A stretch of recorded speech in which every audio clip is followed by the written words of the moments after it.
चला आपले सर्वजण आपले बायबल उघडूया आणि काढूया आपण स्तोत्र संहिता 126 अध्याय आणि वचन 5.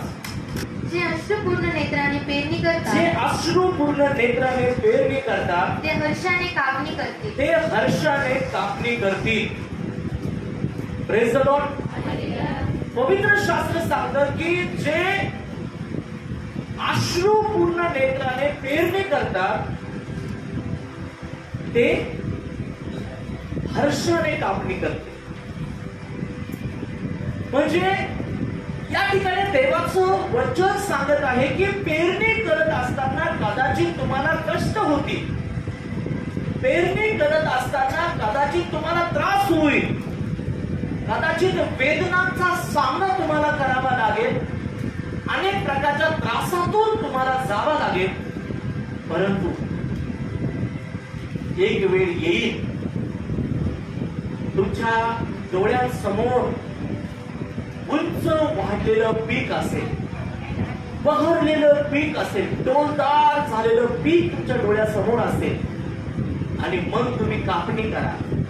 मग कापणी करत असताना तुमचं मन आणि तुमचं हृदय उल्हासित झालेलं असेल आणि मग तुम्ही मनामध्ये म्हणू लागाल की मी खूप कष्ट घेतले आहे हे पेरण्यासाठी, याची निगा राखण्यासाठी मी कष्ट घेतले आहे, परंतु आता माझ्या कष्टाचं फळ मला मिळालं.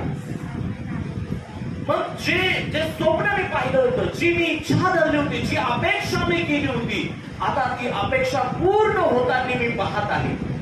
आता हे सर्व हे पीक आहे आता माझ्या भांडारामध्ये असेल. हालेलुया. म्हणजेच काय आहे, जर तुम्हाला कापणी पाहिजे आहे, जर तुम्हाला पीक पाहिजे आहे, तर तुम्हाला पेरणी करावी लागेल. बरोबर आहे. हालेलुया. बरोबर आहे. पवित्र देवाच्या लोकांनो, परमेश्वराच्या लोकांनो, या ठिकाणी बायबल आम्हाला स्पष्टपणे सांगत आहे की पेरणी करा. मग कष्ट असो, वेदना असो, त्रास असो, परंतु तुम्ही पेरणी करा. आणि ज्यावेळेस तुम्ही पेरणी कराल मग कापणीचा हंगाम देखील तुम्ही घ्या. तुमच्यासाठी मग कापणीचा हंगाम देखील असेल, मग तुम्ही कापणी देखील कराल आणि मग तो उत्सव तुमचं हृदय, तुमचं अंतःकरण आणि तुमचा परिवार करेल. पण आता गरजेचं आहे पेरणी करायची आहे. पेरणी केली नाही तर कापणी पण. काही लोक जातात, ते म्हणतात की आता मला हे पाहिजे, मला ते पाहिजे, मला ते पाहिजे, मी हे मिळवणार, ते मिळवणार, आणि मग ते जातात कापणी करण्यासाठी. पण पेरलंच नाही तर कापणी कुठून करतात? पेरलंच नाही तर उगवणार कुठून? आणि उगवलंच नाही तर कापणी कुठून करतात? पेरणीसाठी, कापणीसाठी पेरणी गरजेचं आहे. आणि मग जर पेरणी केली तरच कापणी होऊ शकते. आणि म्हणून पेरणीसाठी काय गरजेचं आहे? पेरणीसाठी काय महत्वाचं आहे? महत्वाचं आहे बी. हालेलुया. महत्वाचं आहे बी. तुम्ही एखादा पेरणारा पहा. सुरुवातीच्या काळाला जे लोक पेरणी करायचे, पण त्यांच्याकडं बैल असायचे आणि त्या बैलाला त्या ठिकाणी नांगर जोडलेला असायचं आणि त्या नांगराच्या ते नांगर ते शेतकरी चालवायचे. आणि ते चालवत असताना त्या ठिकाणी त्या नांगराला किंवा त्यांच्या कमरेला एक थैली असायची, पिशवी असायची, आणि त्या पिशवीमध्ये काय असायचं? बी असायचं. मग ते बी थोडं थोडं थोडं थोडं ते पेरत पेरत पेरत पेरत जसं पाहिजे, जितकं पाहिजे, जितकी अपेक्षा आहे त्या पद्धतीने ते बी त्या नांगरणीमध्ये सोडत ते बी पेरणीचं काम त्या ठिकाणी करत असायचे. आणि मग त्याची निगा पण ते राखत असायचे. परंतु पेरणी करत असताना आता नुसतंच तुम्ही नांगर घेऊन पेरले तर बीज तुम्ही टाकले नाही तर उगवेल का? थैलीच नाहीये तुमच्याकडे बीची, बियाच नाहीये तुमच्याकडे, धान्यच नाहीये तुमच्याकडे पेरणीसाठी, तर मग तुम्ही कशी पेरणी करणार? म्हणून गरजेच आहे परमेश्वराच्या लोकांना आमच्याकडे पेरण्यासाठी बी असलं पाहिजे. हॅलो असलं पाहिजे. Praise the Lord, praise the Lord. आणि म्हणून परमेश्वराच्या लोकांना प्रत्येक व्यक्तीला परमेश्वर देवाने ते बी दिलेलं आहे. जे तुम्ही पेरलं पाहिजे प्रत्येकाजवळ ते बी आहे. आणि ज्याच्या जवळ ते नाही मग तो मात्र पेरणी करू शकत नाही आणि कापणी पण करू शकत नाही. मग परमेश्वर देवाच्या लोकांना काय आहे बी? कोणतं आहे ते बी जे आम्ही पेरायला पाहिजे? हालेलुया. अनेक प्रकारच्या पेरणी आहेत. तुम्ही जर पाहिलं तर ज्वारी पेरली जाते, बाजरी पेरली जाते, मक्का पेरली जाते, हरभरा पेरला जातो आणि ऊस देखील है ना, बेना आपण त्याला म्हणतो, ते देखील पेरलं जात. मग आध्यात्मिक जीवनामध्ये, मानवी जीवनामध्ये परमेश्वर देवाच्या लोकांना देवाची इच्छा हीच आहे की आम्ही देखील पेरणी केली पाहिजे. आणि मग वेगळ्या वेगळ्या प्रकारच्या पेरणी आहेत. आणि मग जी पेरणी आम्हाला करायची आहे त्या प्रकारचं बी आमच्याकडे असलं पाहिजे. एक शेतकरी आहे आणि त्याच्याकडे खूप मोठी शेती आहे. मग त्या शेतीमध्ये तो काही ठिकाणी गहू पेरतो, काही ठिकाणी तो ऊस लावतो. बरोबर आहे का? आणि मग आणखी काहीतरी तिसऱ्या ठिकाणी तो पेरतो. वेगवेगळ्या पेरण्या आपण पाहतो. एक शेतकरी त्याच्या शेतीमध्ये वेगवेगळ्या पेरण्या तो करत आहे. एकाच पिकावर तो अवलंबून राहत नाही आणि एकाच पिकावरती त्याची उपजीविका होऊ शकत नाही. आणि जशी आवश्यकता आहे, जशी गरज आहे, त्या गरजेप्रमाणे, मागणीप्रमाणे तो काय करत असतो? पेरणी करत असतो. आणि भरपूर पीक पाहिजे तर असं थोडं थोडं थोडं थोडं, पेरू का नको असं पेरलं तर मग उगवेल. पण कसं उगवेल? कुठं इथं उगवेल, तिथं उगवणार नाही, तिथं उगवेल. म्हणजे जर तुम्हाला जास्त पीक पाहिजे तर तुम्हाला जास्त पेरणी करावी लागेल. आणि तिसरी महत्वाची गोष्ट असते पेरणीची, ती म्हणजे जे तुम्ही पेरा तेच उगवेल. बरोबर आहे का? तुम्ही म्हणता मला हरभऱ्याचं पीक पाहिजे, परंतु हरभरे विकत घ्यायला माझ्याकडे पैसे नाही, मी गहू पेरायला आणि हरभरे उगतील.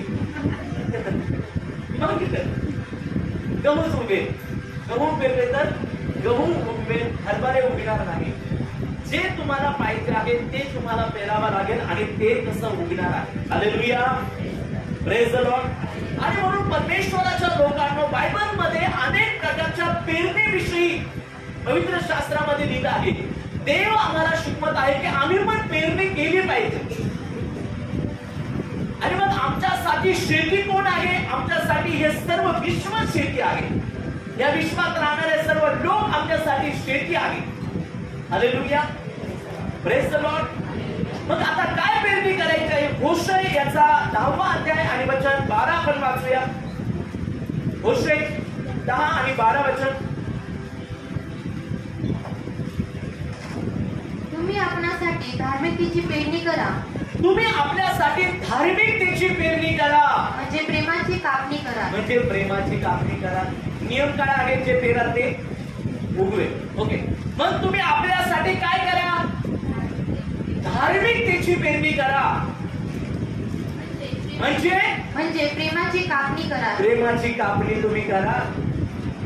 पडीत जमीन नांगरून काढा. पडीत जमीन नांगरून काढा. आता वाट पाहत बसू नका, उठा, कंटाळा करू नका. आता पडीत जमीन आहे, इतक्या दिवसापासून पडीत आहे, परंतु तुमच्याकडे जमीन आहे हे महत्वाचं आहे. परंतु तुमच्या आळसामुळं, तुमच्या कंटाळ्यामुळं, तुम्ही न पेरल्यामुळं ते पडीत राहिलेले आहे. पण आता उठा आणि त्याला नांगरून काढा.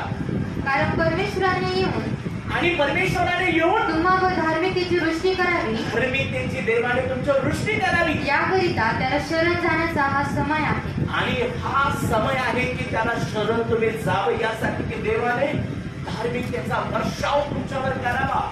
आशीर्वादांचा, धार्मिकतेच्या आशीर्वादांचा पाऊस परमेश्वराने तुमच्यावर वर्षावावा. मग जी पेरणी तुम्ही केलेली आहे, जर पाऊस पडला तर ते काय होईल? अंकुरित होईल, ते उगवेल. Praise the Lord. परंतु काय पेरायचं आहे? या ठिकाणी लिहिलं आहे की नीतिमत्वाची म्हणजे धार्मिकतेची पेरणी तुम्ही करा. परमेश्वराच्या लोकांना धार्मिकता म्हणजे काय आहे?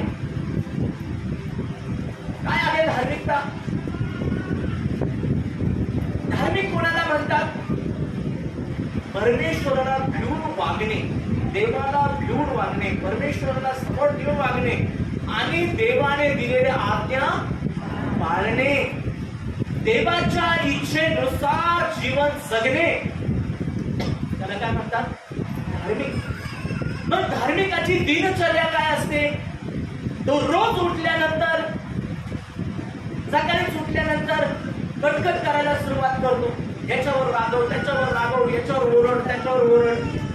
ही दिनचर्या असते का? धार्मिकाची सुरुवात अशी असते का? मग कशी असते सुरुवात? उठल्यानंतर प्रार्थनेने देवाचं वचन वाचून तो आपल्या जीवनाची सुरुवात करतो आणि मग बाकीच्या कामांना तो चुकतो. बाकीचे काम त्यानंतर तो सुरुवात करतो आणि म्हणून त्याला प्रत्येक गोष्टीमध्ये यश मिळतं.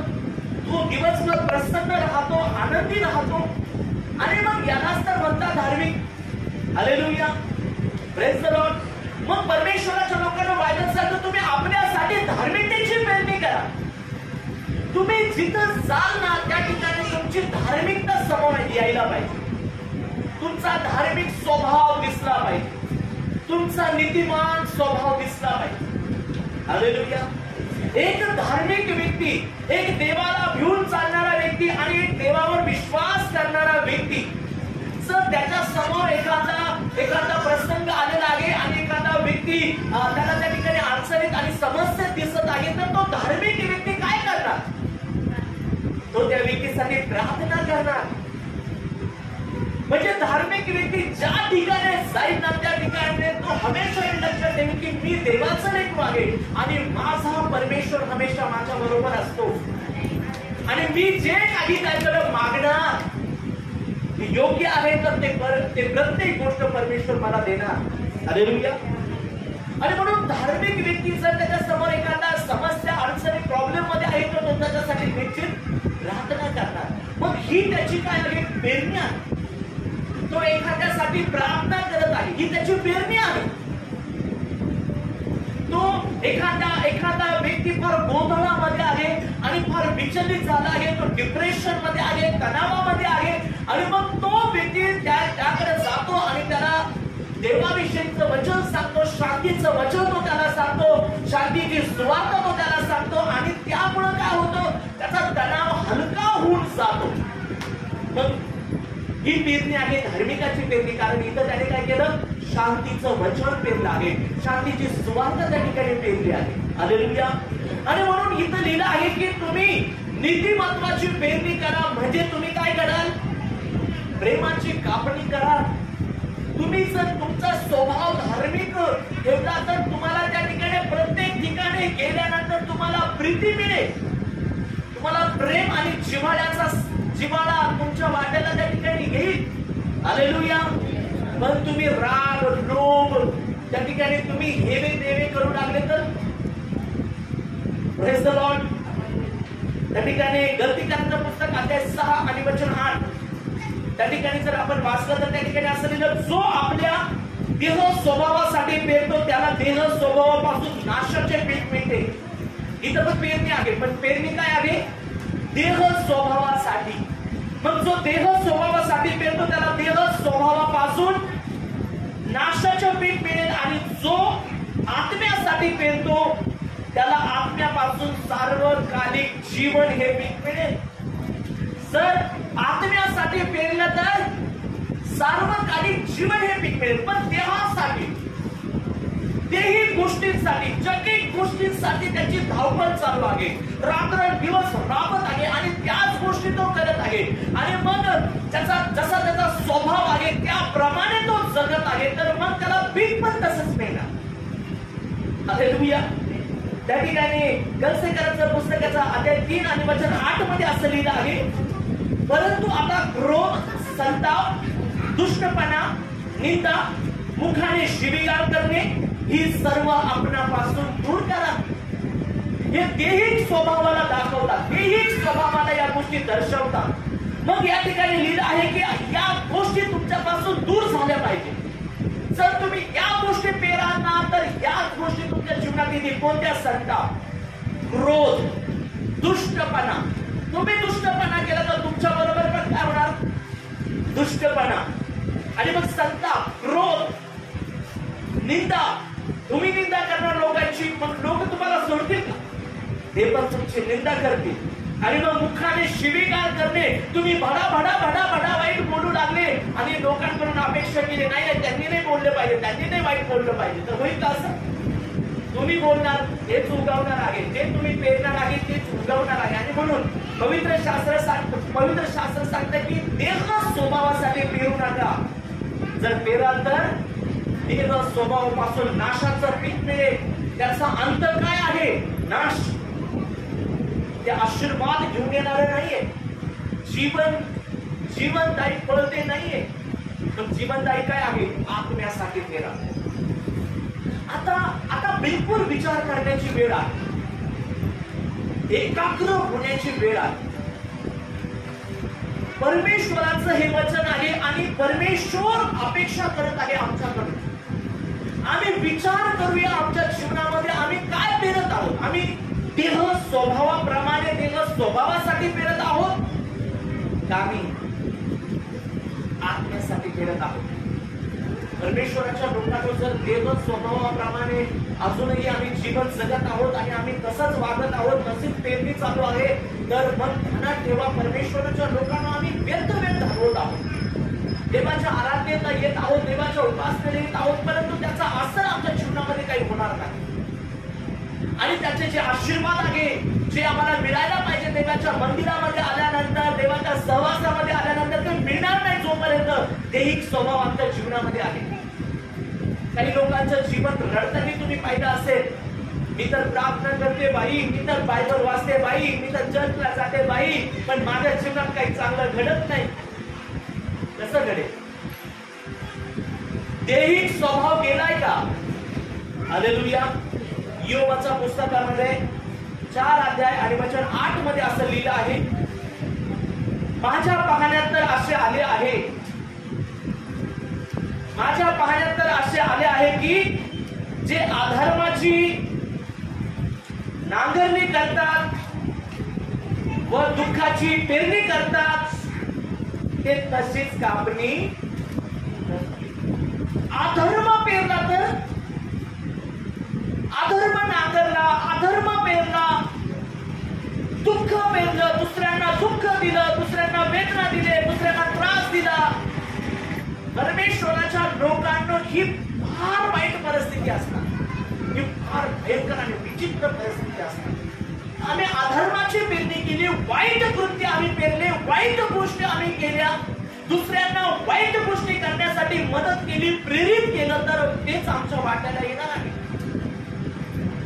दुसऱ्यांना आम्ही वाईट दिशेने घेऊन जाण्याचा प्रयत्न केला.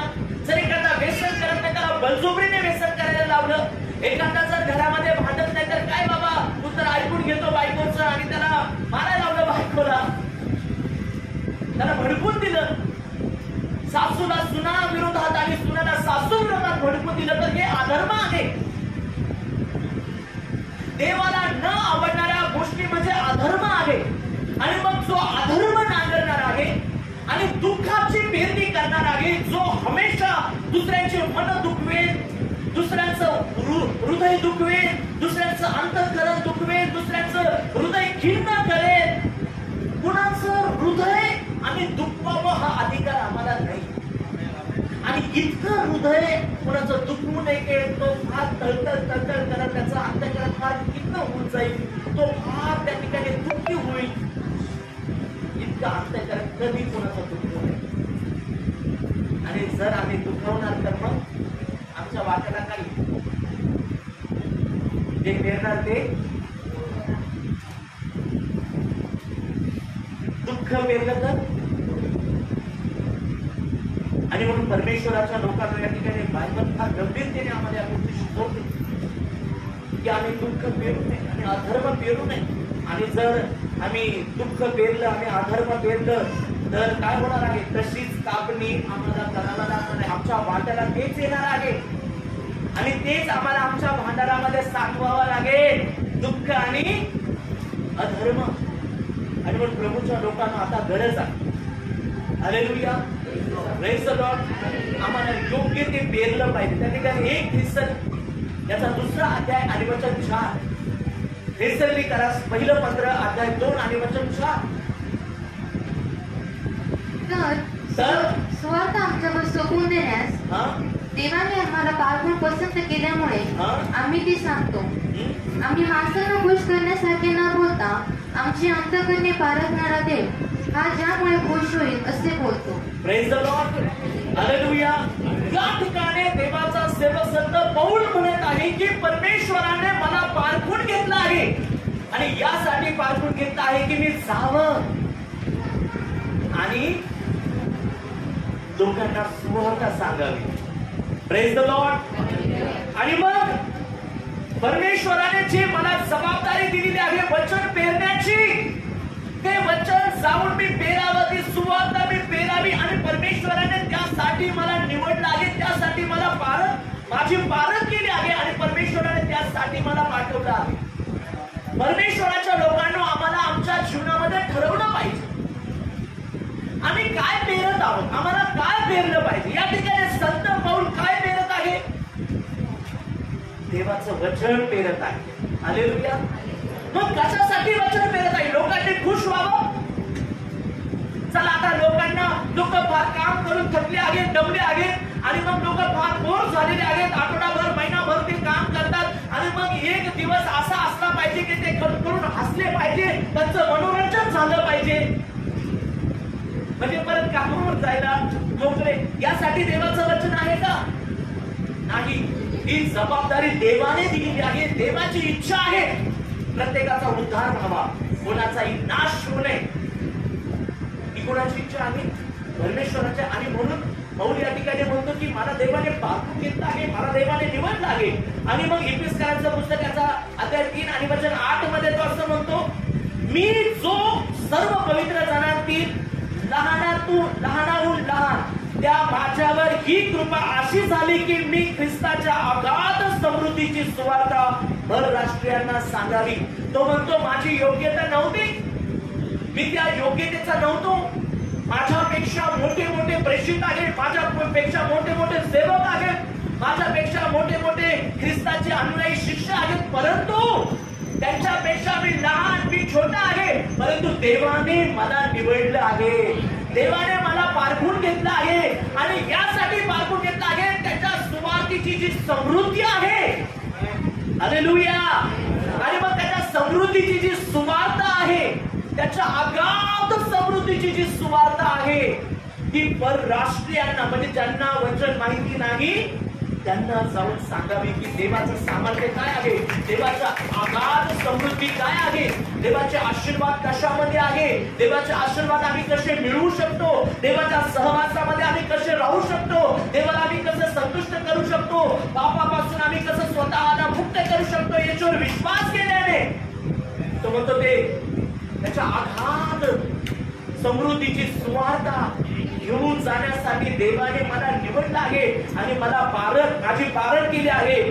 त्या ठिकाणी यशाचं पुस्तक 52 अध्याय आणि वचन 7 मध्ये असं लिहिलं आहे, जो सुवार्ता सांगतो आणि शांतीची घोषणा करतो, शुभ वर्तमान विदित करतो, तारण जाहीर करतो, तुझा देव राज्य करीत आहे असे सियोनेस म्हणतो, त्याचे पाय पर्वतावरून येताना किती मनोरम दिसतात. हालेलुया. Praise the Lord. त्या कठीण म्हणजे सुवार्ता सांगून वापस म्हणजे कठीण ठिकाणी जाऊन त्याने सुवार्ता सांगितली आहे, अवघड ठिकाणी जाऊन त्याने देवाचं वचन सांगितलेलं आहे. आणि मग ज्यावेळेस ते कष्ट करून तो सुवार्ता सांगून येतो ना, उतरताना म्हणजे वापस येताना त्याचे पाय किती मनोरम दिसतात. कारण तो काय करून आला आहे, तो राजाचा गौरव करून आला, तो त्या परमेश्वराचा महिमा करून आलेला आहे. आणि त्याने काय केलं आहे, त्याने सुवार्ता सांगितली आहे.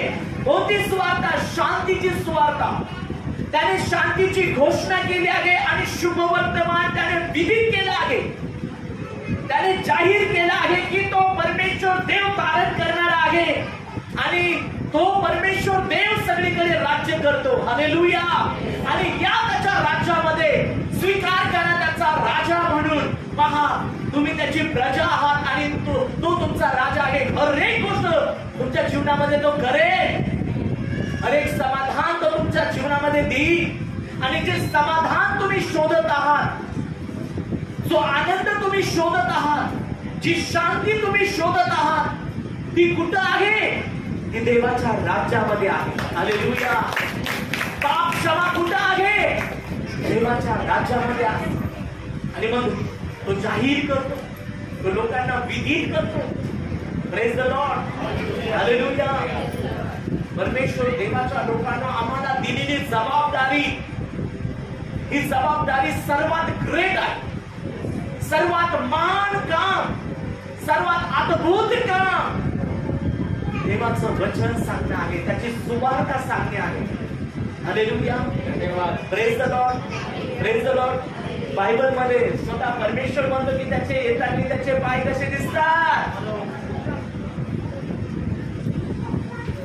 आणि अधर्माकडे चालणारे पाय. आई वडील म्हणतात परत असं केलं तर तुझे पाय तोडून टाकल. म्हणतात का नाही, मुला मुलींना जर वाईट केलं तर. परंतु परमेश्वराच्या लोकांनो, जो व्यक्ती सुवार्तेकडे जातो, सुवार्ता सांगतो, त्याचे पाय किती मनोरम दिसतात. म्हणजे हालेलुया. हा एक आशीर्वाद आहे परमेश्वराच्या लोकांना, देवापासून मिळाले. पवित्र शास्त्र सांगतं, 1 कोरिंथ त्याचा अध्याय 9 आणि वचन 1 या ठिकाणी लिहिलं, जरी मी सुवार्ता सांगतो तरी मला प्रतिष्ठा मिळवण्याचं कारण नाही, कारण मला ती सांगणे भाग आहे. कारण मी सुवार्ता सांगितली नाही तर माझी केवढी दुर्दशा होणार. बापरे. मी जर सुवार्ता सांगितली नाही तर केवढी, असं नाही म्हटलं, दुर्दशा होईल, केवढी दुर्दशा होणार.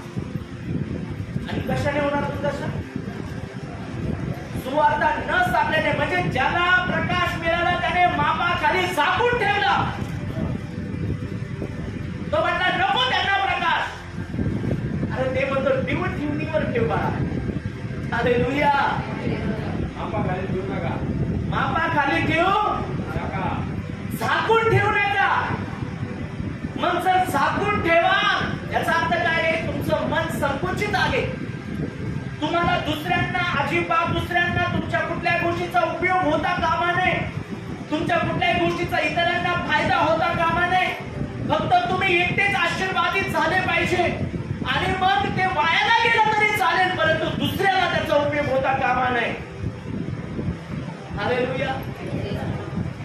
परमेश्वराच्या लोकांनो, बायबल सांगतं जर आम्ही सुवार्ता, पौल म्हणतो मी का सांगत आहे, मला भाग आहे सांगणं. जर मी सांगणार नाही तर माझी केवढी दुर्दशा होणार. कारण मला माहिती असून मी सांगत नाहीये. मला माहिती आहे जर मी सुवार्ता सांगेन तर त्याचा जीव वाचेल. मी जर सुवार्ता सांगेल तो बंधनातून सुटेल. मी जर सुवार्ता सांगेल तो पापातून सुटेल, वाचेल, त्याचा जीव वाचेल. पण मी जर सांगणार नाही तर तो नाशामध्ये राहणार, तो पापामध्ये मरणार आणि तो नरकात जाणार. मग त्याला जबाबदार कोण आहे? माझ्या समोर कोणीतरी नाश पावत आहे आणि मी त्याला सांगत नाही. माझ्याकडे त्याला वाचवण्याची शक्ती आहे, माझ्याकडे त्याला वाचवण्याचं ज्ञान आणि सामर्थ्य आहे, पण मी त्याला वाचवत नाही. मग माझी केवढी दुर्दशा होणार. आणि परमेश्वराच्या लोकांना गरज आहे, जे तुमच्याकडे आहे ना ते पेरा. मी तुम्हाला आधीच सांगितलं होतं की जे तुम्हाला पेरायचं आहे ना ते देवाने तुम्हाला दिलेलं आहे. बी आहे तुमच्याकडे पेरायला. मला सांगा असा कोणता व्यक्ती या ठिकाणी आहे की ज्याच्याकडे आता पेरायला देवाचं वचन नाहीये, सुवार्ता त्याच्याकडे नाहीये? प्रत्येकाकडे पेरण्यासाठी आहे. या ठिकाणी जो येत आहे देवाने त्याच्या झोळीमध्ये, त्याच्या पिशवीमध्ये ते बी टाकलेलं आहे, जा आणि पेर. परंतु पेरायला दिलेलं बीज दळून खात बसले तर मग केवढी दुर्दशा होणार. पेरायला दिलं ते पेरा. हालेलुया. Praise the Lord. आणि म्हणून परमेश्वर देवाच्या लोकांनो त्या ठिकाणी नीतिसूत्र अध्याय 25 आणि वचन 25 मध्ये असं लिहिलं आहे, ताण्याला जीवाला जसे गार पाणी तसे दूर देशावरून आलेले शुभ वर्तमान होय. एखादा फार उदास झालेला व्यक्ती आहे, एखादा फार दुःखी झालेला व्यक्ती आहे, नीतिसूत्र 25:25. एखादा फार दुःखी, एखादा शीण झालेला व्यक्ती आहे, तणावामध्ये जीवन जगणारा व्यक्ती आहे आणि त्याला समजत नाही मी काय करू, त्याला समजत नाही मी कोणत्या दिशेला जाऊ, माझ्या परिवाराला मी कसं या संकटातून उभारू, मी कसा माझा आणि माझ्या परिवाराचा बचाव करू. पण ज्यावेळेस तुम्ही जाता, माग एक घटना घडली आपल्या चर्च मध्ये. काही बहिणी एका परिवारामध्ये गेल्या आणि त्या परिवारामध्ये गेल्यानंतर त्यांना देवाचं वचन सांगितलं, त्यांना सुवार्ता सांगितली आणि सुवार्ता सांगितल्यानंतर काय झालं ते म्हटले, ते ढसाढसा रडू लागले. ती बहीण ढसाढसा रडू लागली आणि या बहिणीनं विचारलं, ताई तुम्ही का रडत आहात? ते म्हटलं, मुलींनो तुम्ही जर या ठिकाणी आल्या नसत्या तर आम्ही आमच्या जेवणामध्ये विष टाकून खाऊन मरणार होतो. कारण आमचा दोघांचाही आजार, सगळ्या शरीराला चकमा, सगळ्या शरीराला वण आणि कंब्याने खाजव काय काय काय काय चालू होतं. दवाखाने करत होतो, बरे होत नव्हतो. डॉक्टर पण आता आमच्या जवळ यायला त्या ठिकाणी किरस त्यांना पण वाटत होती. शेजारी तर येत नव्हते, स्वतःची आई पण पाहायला येत नव्हती. पण तुम्ही आमच्या घरात आले, आम्हाला सांगितलं. म्हणजे एखादा फार तहानेला व्यक्ती आहे आणि त्या तहानेल्या व्यक्तीला जसं त्याला फार तहान लागलेली आहे, कासानिसा झालेला आहे आणि मग तो तुमच्या जवळ आला आणि तुम्ही मस्त माठातलं थंड गार पाणी तांब्याभर त्याला दिलं आणि त्याने पिलं घाट घाट घाट घाट घाट आणि मग त्याचा जीव जसा शांत झाला. तसं एखाद्याला देवाचं वचन सांगणं आहे. Hallelujah, praise the Lord. आणि म्हणून परमेश्वर देवाच्या लोकांनो या ठिकाणी पवित्र शास्त्र सांगतं की शुभ वर्तमानामध्ये ती ताकद आहे, ते सामर्थ्य आहे की जी तहान भागवते, आमच्या जीवनाची तृप्ती करते. त्या ठिकाणी परमेश्वर देवाच्या लोकांनो आता गरज आहे की आम्ही धार्मिकतेची पेरणी केली पाहिजे. मग जर प्रार्थना करण्याची वेळ आली तर प्रार्थना करा, जर एखाद्यासाठी उपवास करण्याची वेळ आली तर उपवास करा आणि जिथं सुवार्ता सांगण्याची संधी आली तिथं निश्चित सुवार्ता सांगा. कुठेही असा पौलाने जेलमध्ये सुवार्ता सांगितली, पेत्राने आणि सर्व देवाचे सेवक अतिशय अशा परिस्थितीमध्ये त्याची सुवार्ता सांगितली जी परिस्थिती विपरीत होती, परंतु जिथं त्यांना संधी मिळाली तिथं त्यांनी सांगितलं. परमेश्वराच्या लोकांना आम्हीही शांत नाही बसलं पाहिजे, आम्ही सांगणारे झालं पाहिजे, पेरणारे आम्ही झालं पाहिजे. वचन म्हणा, प्रार्थना म्हणा, उपवास प्रार्थना म्हणा, जे आम्हाला करता येईल नीतिमत्वासाठी, धार्मिकतेसाठी, आत्मे जिंकण्यासाठी, आमच्या आत्म्यासाठी ते आम्ही केलं पाहिजे. केलं पाहिजे का? हालेलुया. आता दुसरी पेरणी, दुसरी पेरणी. गव्हाचं बी, बाजरीचं बी, ज्वारीचं बी, हरभऱ्याचं बी थोडंसं हलकं असतं, पण हे जे बी आहे ना हे थोडं जडच वाटतं पेरायला. पण हे बी सुद्धा कोणी दिलेलं आहे? देवाने दिलेलं आहे. पण हे बी आम्ही इतर बी पेरतो तर प्रार्थना करायची ना, करतो ना पास्टर, सांगतो, पण हे जे पुढचं बी आहे ना हे थोडंसं कठीण वाटतं पेरायला. हे नाही पेरत, हे फार फार निवडक आणि फार विश्वासू लोक, फार देवावर अपार प्रेम करणारे लोक आणि फार देवाच्या सानिध्यात जीवन जगणारे लोक आणि ज्यांना देवाने केलेल्या उपकाराची जाणीव आहे तेच लोक ही पेरणी करतात. मग आता इथं तुमची पारख आहे, तुम्ही ही पेरणी करता का नाही करता? जर करत नाही तर तुमचं देवाबरोबरचं रिलेशन काय आहे, तुमचं देवाबरोबरचं नातं कसं आहे, तुम्ही किती प्रेम देवावर करता हे सिद्ध होतं. आणि ती पेरणी काय आहे वाचन त्या ठिकाणी मला ती 3रा अध्याय वचन 10. सेनाधीश परमेश्वर म्हणतो. कोण म्हणतो? आता हे कुठल्या माणसाने सांगितलं का? कुठल्या व्यक्तीची आज्ञा आहे का? स्वतः कोण बोलत आहे? बोलत आहे? काय बोलत आहे? माझ्या मंदिरात अन्न असावे, माझ्या मंदिरामध्ये अन्न असावे, म्हणून सगळा दशमांश तुम्ही भांडारात आणा. म्हणून तुम्ही सर्व दशांश माझ्या भांडारामध्ये आणा. म्हणजे मी आकाश कपाटी उघडून जागा पुरणार नाही, एवढा आशीर्वाद तुम्हा करता वर्षरोगी नाही, याविषयी माझी प्रतीती पहा. जे पेराल ते उगवेल. मग इथं लिहिलं आहे की जर तुम्ही दशांश घेऊन येत आहात, सर्व दशांश घेऊन येत आहात, तर देव म्हणतो मी आकाश कपाटे उघडून इतका आशीर्वाद देईल की तुम्हाला साठवणं मुश्किल होईल. Hallelujah, praise the lord. पेराल तर त्या म्हणजे कसं पेराल तसं उगवणारा, दाबून हलवून शीट लावून त्या बायबल मध्ये लिहिला. तुम्हाला पण मिळताना तसंच ते इथं वचन सांगतं. स्वतः देवाचं अभिवचन आहे, माणसाचं अभिवचन नाहीये. मी नाही म्हणत इकडं परमेश्वर म्हणतो मी देईन, आकाश कपाटे उघडून आशीर्वादाची रेलचेल तुमच्या जीवनामध्ये करेल. हालेलुया. आणि म्हणून दुसरी पेरणी काय आहे? 10वा भाग, दान, दशांश, विशेष अर्पण आम्ही देवाच्या भांडारामध्ये आणलं पाहिजे. कोण देत हे? बी कोणी दिलं आहे? इकडे पहा, कोणी दिलं आहे? मग अवघड आहे का देवाने दिलेलं पेरायला? आमचं असतं तर मग आम्ही तर कधीच दिलं नसतं. म्हणजे देवाचं आहे. हालेलुया. आम्ही पेरायला पाहिजे, गंभीरतेने या गोष्टीला घ्यायला पाहिजे. तिसरी पेरणी आहे. तिसरी पेरणी काय आहे माहिती का? निरर्थक गोष्टीची पेरणी, अर्थहीन गोष्टी. असा वेळ आम्ही घालवत आहोत आणि अशा गोष्टी आम्ही पेरत आहोत की ज्या गोष्टीला काहीच अर्थ नाही, ज्याच्यापासून काही उगवणार नाही, ज्याच्यापासून काही फायदा नाहीये, ज्याच्यापासून काही नफा तोटा नाही, अशा गोष्टी ज्याला आपण म्हणतो निरर्थक गोष्टी. मग आता मला सांगा, निरर्थक गोष्टी पेरल्या तर काय उगवेल? हॅलो,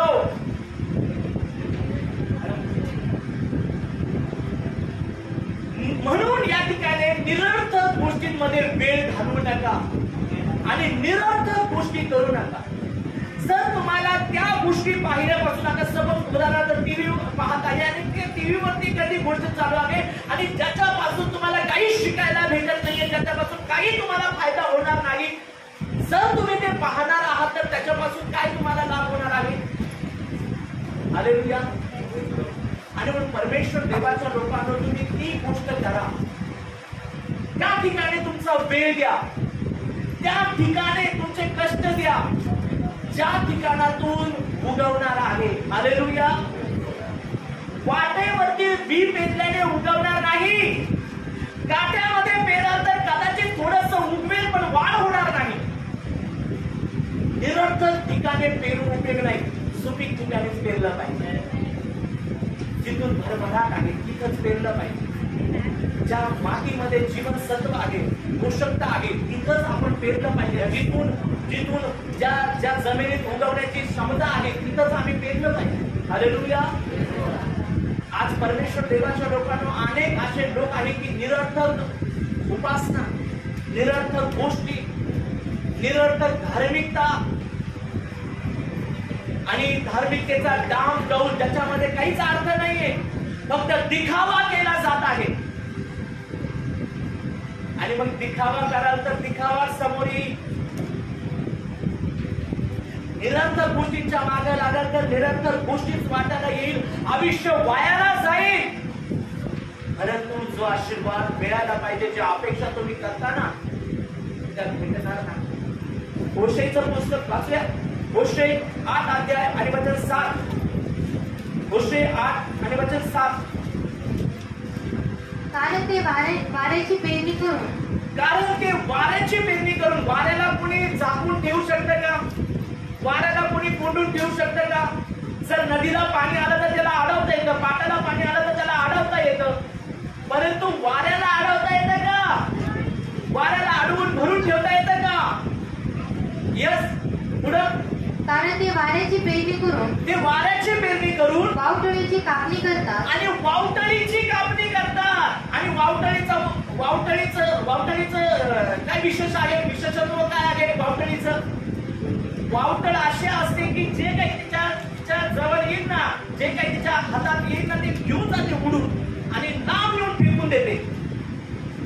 परमेश्वराच्या लोकांना जर आम्ही वावटळीची पेरणी केली तर उचलून आम्हाला कुठं अशा ठिकाणी वावटळ नेऊन टाके की आम्ही पण सापडणार नाही. आम्ही म्हणू आम्ही कोण आहोत, आम्ही काय करत आहोत, आम्ही कुठं आहोत. आणि खरंच आहे अनेक लोकांना ते काय करतात हे कळत नाही.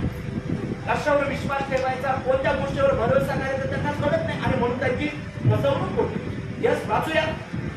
ते वाऱ्याची पेरणी करून वावटळीची कापणी करतात. त्याला ताट नाही. ताट म्हणजे ज्वारीचं जे उभं जे हे असतं ना, जे झाड असतं त्याला ताट म्हणतात. ते येतं ना ज्वारी, उभी ज्वारी, त्याला काय म्हणतात? ताट. हा, त्याला ताट नाही. अंकुराला कधीच येत नाही. आणि अंकुराला नुसतं अंकुर आलाय परंतु त्याच्यामध्ये बी नाहीये, त्याला कणीस नाहीये. हालेलुया.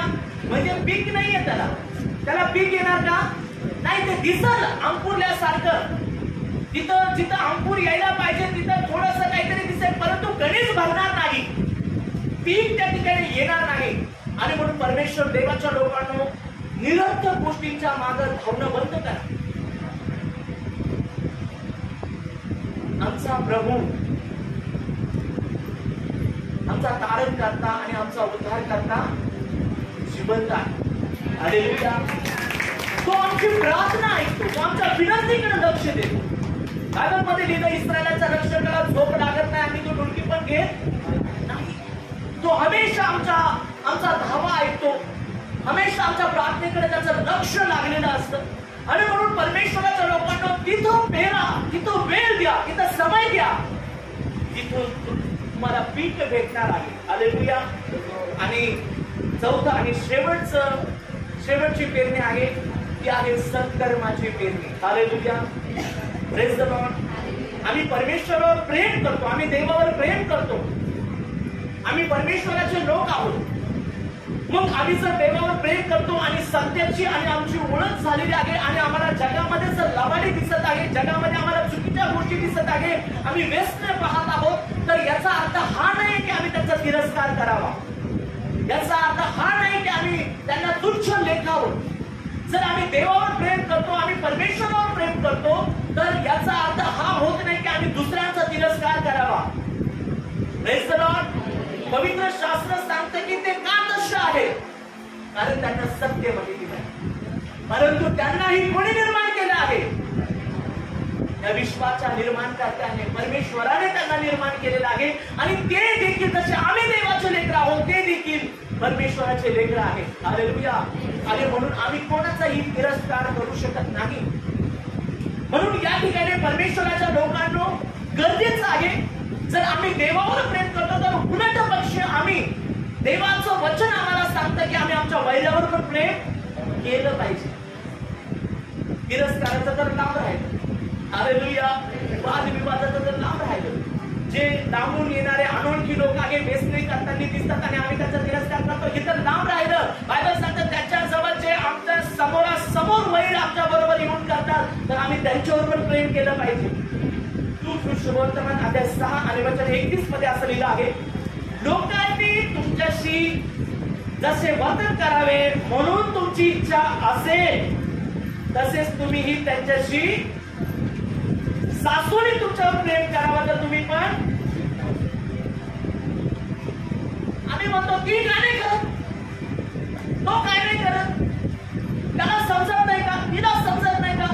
परमेश्वराच्या लोकांना बायबल सांगते त्याला समजू नाही तर नाही समजू. तुम्हाला पाहिजे का त्याने तुमच्यावर प्रेम करावं, मग आधी तुम्ही करा. काय लिहिलं इकडं?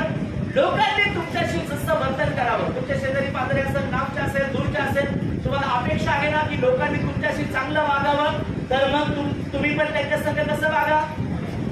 हॅलो, कसं वागा? त्या ठिकाणी रोमकरांचं पत्र याचा अध्याय 2 आणि वचन 10 मध्ये असं लिहिलं आहे, सत्कृत्य करणारा प्रत्येक कोणी असो, सत्कृत्य करणारा प्रत्येक, प्रथम यहुदी आणि हेलेनी यांना गौरव, सन्मान व शांती मिळतील. काय होईल? जे लोक सत्कर्म करतील ना, जे चांगले काम करतील ना, एकामेकाला सहाय्य करतील, एकामेकांना मदत करतील, चांगल्या गोष्टींची पेरणी करतील, पवित्र शास्त्रात सांगतं की देवापासून त्यांना गौरव, सन्मान आणि शांती मिळेल. त्याच्यासाठी ते धावतात ना, ती शांती बायबल सांगतं त्यांना मिळेल. मग जर आम्हाला शांती पाहिजे, आम्हाला गौरव पाहिजे, यस, लोकांनी म्हणावं की खरंच हे देवाचं लेकरू आहे आणि मग त्या ठिकाणी आम्हाला पण सन्मान मिळाला पाहिजे, तर मग आम्हाला गरज आहे. कसली गरज आहे? चांगलं काम करण्याची. वाईट काम करणाऱ्याला सन्मान मिळतो का? चोऱ्या करणाऱ्याला सन्मान आहे का? खून करणाऱ्याला सन्मान आहे का? बलात्कारीला सन्मान आहे का? शिव्या देणाऱ्या लोकांचं सत्कार करावा असं त्याने काही काम केलेलं असतं का? मग सन्मान कोणाचा होतो? भारतरत्न आणि मग त्या ठिकाणी मोठे मोठे जे अवॉर्ड मिळतात कोणाला मिळतात? ज्यांनी काहीतरी चांगलं केलं आपल्या परिवारासाठी, आपल्या शेजाऱ्यांसाठी, आपल्या गावासाठी, आपल्या राज्यासाठी, आपल्या देशासाठी जे चांगले काम करतात, सत्कार्य करतात, बायबल सांगते त्यांना सन्मान मिळतं, त्यांना गौरव मिळतं आणि त्यांच्या जीवनात शांती पण येते. हालेलुया. लोक शांती मिळवण्यासाठी पैशाच्या मागे धावतात, परंतु सत्कार्यामध्ये आहे शांती. त्या ठिकाणी फिलिप्पियरांचं पत्र अध्याय 2 आणि वचन 4 मध्ये असं लिहिलं आहे की तुम्ही कोणीही आपले हित पाहू नका, तर दुसऱ्यांचेही फक्त आपलेच हित पाहत राहू नका. जर माझं भलं झालं आहे तर मी दुसऱ्यांचं पण भलं कसं होईल? ज्या गोष्टीमुळे मी आशीर्वादित झालेलो आहे, ज्या गोष्टीमुळे माझी उन्नती झालेली आहे, मी ती गोष्ट दाबून नाही ठेवली पाहिजे. मी ती गोष्ट दुसऱ्यांना पण सांगितली पाहिजे. फक्त माझंच नाही, सर्वांचं हित झालं पाहिजे, ही पेरणी आम्ही केली पाहिजे. हालेलुया. त्या ठिकाणी याकोबाचं पुस्तक त्याचा अध्याय 2 आणि वचन 13 मध्ये असं लिहिलं आहे, कारण ज्याने दया केली नाही त्याचा न्याय दया वाचून होईल आणि दया न्यायावर विजय मिळवते. Praise the Lord. हालेलुया. जो दया करणार नाही, जो निर्दयतेने वागल, जो आपल्या जवळच्या व्यक्तीला, आपल्या आजूबाजूच्या व्यक्तीला दुःख, वेदना देईल, अन्याय करेल, त्या ठिकाणी निर्दयतेने वागेल, दिसतंय की घरात ही व्यक्ती उपाशी आहे तरीही जेवायला विचारणार नाही, देणार नाही, मदत करणार नाही,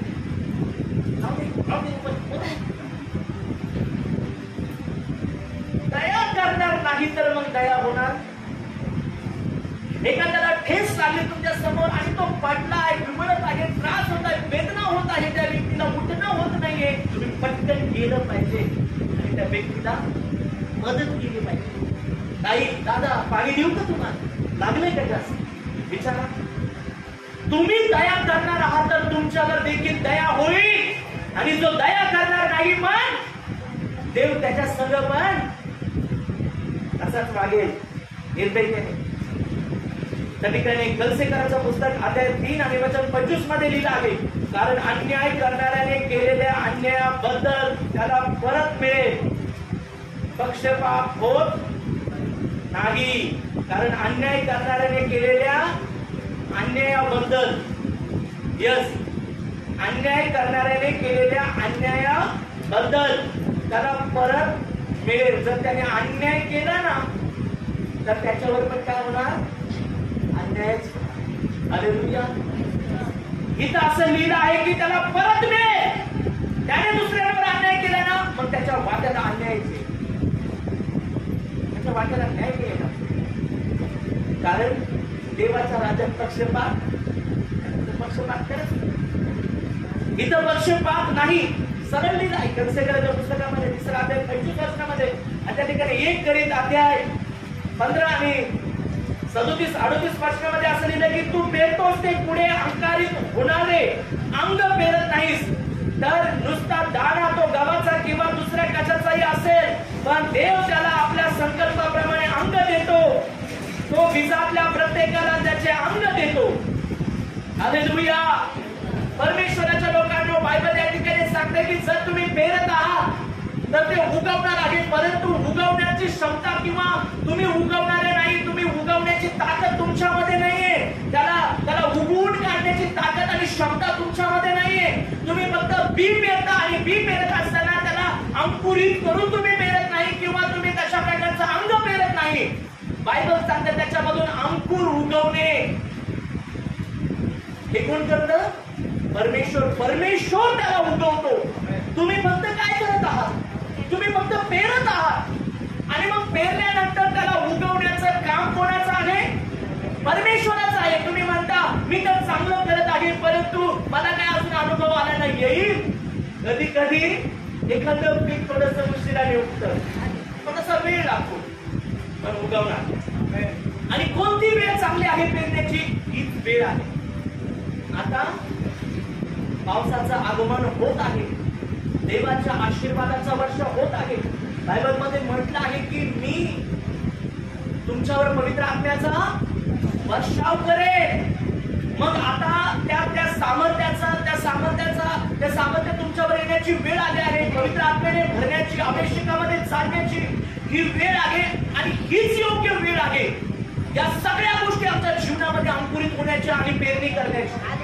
आणि म्हणून परमेश्वराच्या लोकांनी या ठिकाणी लिहिलं आहे की जो पेरतो तर ते पेरतो, फक्त बी तो पेरतो, परंतु उगवण्याचं सामर्थ्य कोणामध्ये आहे? देवामध्ये आहे, परमेश्वरामध्ये आहे. मग तुम्ही नीतिमत्वाची पेरणी करा आणि सोडून द्या. तुम्ही पेरा फक्त.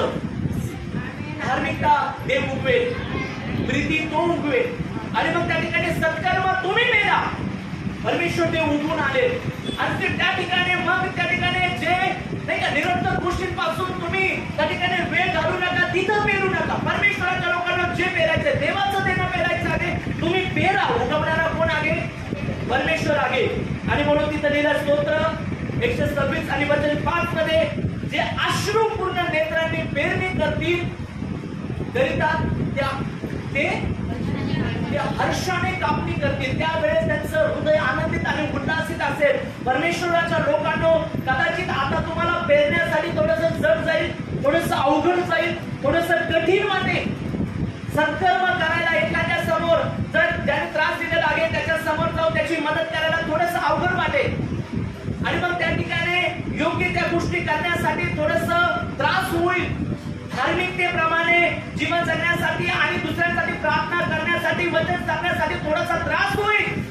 देवाचं देणं देवाला देताना थोडासा त्रास होईल, परंतु तुम्ही आनंदाने हर्षाने काय कराल? मग कापणी करा. आणि परमेश्वर देवाच्या लोकांना ध्यानात ठेवा. तुमच्या जवळ जे आहे ते पुरेसं आहे पेरण्यासाठी. जे आहे तुमच्या जवळ ते पेरा. वाट पाहू नका. समय योग्य नाही, वेळ योग्य नाही, परिस्थिती योग्य नाही. मी पेरल तर उगवेल का? खरंच उगवेल का? आणि कसं उगवेल? समोरचा इतका कठोर व्यक्ती आहे आणि मी जर त्याच्या संग चांगलं वागलो तर तो माझ्या संग चांगलं वागूच शकत नाही. तो स्वभावानेच वाईट आहे. परमेश्वराच्या लोकांवर ठरवून बसू नका. काय होईल याचा विचार करत बसू नका. कसं होईल याचा विचार करत बसू नका. मागच्या वर्षी असंच झालं. काही लोक म्हणले की मागच्या वर्षी पाऊसच पडला नाही आणि पडला तर एकदम उशिरा पडला, आहे ते पीक पण जळून गेलं, मग जाऊ दे, या वर्षी पण कसं तुम्ही नको पेरायला. आणि बाकीच्यांनी मग हंगामामध्ये फुट कापण्या केल्या आणि यांना काही कापता आलं ते विचार करून बसले होते. व्यर्थ जाईल, असं होईल, कसं होईल. परमेश्वराच्या लोकांना ध्यानात ठेवा. तुम्ही पेरायला एकही दाणा व्यर्थ जाणार आणि तुम्ही घालेला अश्रूचा एकही थेंब देव व्हायला जाऊ देणार नाही. जे अश्रूपूर्ण नेत्रांनी तुम्ही पेरणी करायला हर्षाने कापणी पुन्हा तुम्हाला देण्याचा आश्वासन कोणी दिलं आहे? परमेश्वराने दिलं आहे. आणि पीक देणारा परमेश्वर आहे. हालेलुया. मग त्या ठिकाणी काय होईल आणि कसं होईल याचा विचार करत बसू नका. त्या ठिकाणी शेवटचं वचन वाचूया. उत्पत्ती अध्याय 26 आणि वचन 12. उत्पत्ती अध्याय 26 आणि वचन 12. इसाकाने त्या देशात धान्याची पेरणी केली. इसाकाने त्या देशात धान्याची पेरणी केली आणि त्याला त्याच वर्षी 100 पट पीक मिळाले. आणि इसाकाने त्या देशात काय केलं? धान्याची पेरणी केली आणि त्याच वर्षी काय झालं? किती पीक मिळालं? किती पीक मिळालं? 100 पट पीक त्याला मिळालं. आणि परमेश्वराने त्याचे कल्याण आणि परमेश्वराने त्याने कधी पेरणी केली? दुष्काळाच्या समयामध्ये, ज्या वेळेस कुणी पेरायला धजू शकत नाही, दुष्काळ पडलेला आहे, पाण्याचा थेंब नाही, जमिनीला त्या ठिकाणी तडे गेलेले आहेत, जमिनीमध्ये पाणीच नाहीये, जिकडं तिकडं रखरखीत ऊन आहे, जनावरं मरत आहेत, हिरवळ नावाला पण तिकडे दिसत नाही, अन्न लोक करत आहेत, खाण्यापिण्यासाठी लोक तरसत आहेत. अशा परिस्थितीमध्ये बायबल सांगते इसायाने पेरणी केली. कशी पेरणी केली? देवावर विश्वास ठेवून. माझा परमेश्वर देव आता उगवेल, माझा परमेश्वर देव या भूमीतून हे जे पीक आहे अंकुरित करेल. आणि वचन सांगतं की असं कधीच घडले नाही. पीक आलं परंतु त्याच्याच पटीने आलं, पण यावेळेस पीक कसं आलं? 100 पट. कारण आता उगवणारा कोण होता? परमेश्वर होता. देणारा कोण होता? परमेश्वर होता. म्हणून उगवेल का नाही, कसं उगवेल याचा विचार आम्हाला करायचा नाही, तो देवावर सोडून द्यायचा आहे. आज आम्ही काय शिकलो? आम्ही पेरलं पाहिजे. Praise the Lord. जर आम्हाला कापणी पाहिजे तर आम्ही पेरलं पाहिजे. आणि पेरण्यासाठी आमच्या थैलीमध्ये बी पाहिजे. हालेलुया. कोणतं बी पाहिजे? धार्मिकतेचं बी पाहिजे. कोणतं बी पाहिजे? सत्कर्माचं बी पाहिजे. कोणतं बी पाहिजे? जे सत्य आहे ना, त्या सत्यावरती, सत्याच्या ठिकाणी जे शाश्वत आहे, जिथं जे आहे, जे खरं आहे, ओरिजिनल आहे, तिथं पेरलं पाहिजे. निरर्थक ठिकाणी पेरलं नाही पाहिजे. तर सत्याच्या ठिकाणी पेरणारं बी आमच्या जवळ असलं पाहिजे. आणि आणखी कोणतं बी असलं पाहिजे? देवाचं पेरण्यासाठी ते बी आमच्या जवळ असलं पाहिजे. आणि शेवटचं सत्कर्म. कोणाचं बी वाईट होता कामा नाही. कुणी किती वाईट असलं तरी आम्हाला सत्कर्म करायचं, चांगलं वागायचं. लोकांनी आमच्या संग चांगलं वागावं आम्हाला वाटतं, तर आम्ही पण लोकांसंग तसंच वागायचं. आजपासून आम्ही काय करणार आहोत? हालेलुया. आजपासून आम्ही काय करणार आहोत? पेरणी करणार आहोत. बोला, पेरणी करणार आहोत. आजपासून प्रत्येक व्यक्ती शेतकरी. कुठला शेतकरी? देवाच्या मळ्यातला शेतकरी, देवाच्या राज्यातला शेतकरी. हालेलुया. देवाच्या मळ्याचा काम करी प्रत्येक व्यक्ती आहे. आता म्हणा, प्रत्येक व्यक्तीने म्हणा, मी पेरणार आहे. आता मी माझं बी माझ्या मुठीत घेत आहे. माझं बी आता माझ्या मुठीत आहे. चला सगळेजण बोला. काही लोकांना अजूनही विश्वास नाही त्यांच्याकडे बी आहे.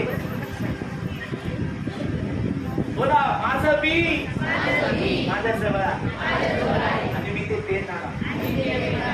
असं कोण आहे की त्याच्याजवळ पेरायला नाहीये, सत्कर्म पेरायला नाहीये? म्हणजे सगळं वाईट वाईटच भरलेलं आहे. सत्कर्म शिल्लक राहिलेले, संपून गेले. मागच्या वर्षी इतके सत्कर्म केलेले संपले, थैली खाली झाली. असं कोणी आहे का? हॅलो, कोणी आहे का? आहे का सगळ्यांजवळ बी? मग सगळ्यांजवळ बी आहे. मग काय करणार आहोत? कधीपासून? पाऊस गेल्यावर. हीच वेळ आहे, योग्य समय. आताच आम्हाला पेरणी करायला सुरुवात करायची आहे. परमेश्वर करू वाचलं वचन, झालेला संदेश आम्हा सर्वांना समजण्यासाठी देवा सहाय्य करो. याद्वारे परमेश्वर देव आम्हा सर्वांना आशीर्वादित करू. तर तुमच्या सर्व पेरणाऱ्यांचे पुन्हा एकदा मनापासून आभार. जे युट्यूबवर पेरणी करत आहे, जे या कार्याला सहकार्य करत आहे आपल्या देण्याद्वारे, त्यांचे देखील मनापासून आणि आभार मानतो.